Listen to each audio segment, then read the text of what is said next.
Sa nalalapit na pagtatapos ng FPJ's Batang Quiapo, usap-usapan ngayon na balak umanong pagsama-samahin ni Coco Martin ang ilan sa mga dating karakter ng serye para sa isang engrandeng finale episode.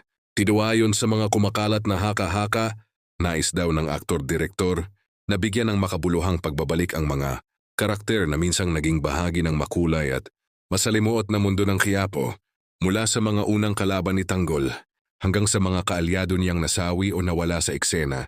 Posible umanong masilip muli ang kanilang presensya sa pamamagitan man ng flashback, espesyal na cameo, o isang matinding plot twist.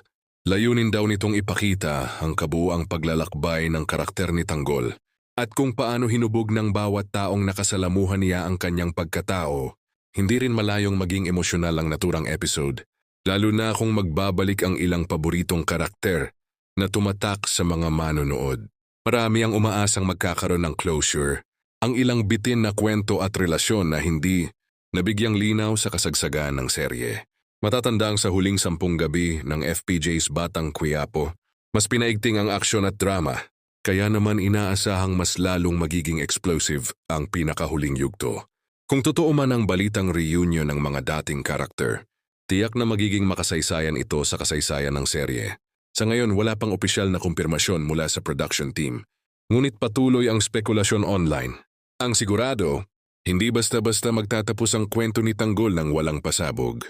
Abangan ang pinakahihintay na finale episode na posibleng magdala ng nostalgia, aksyon at matinding emosyon.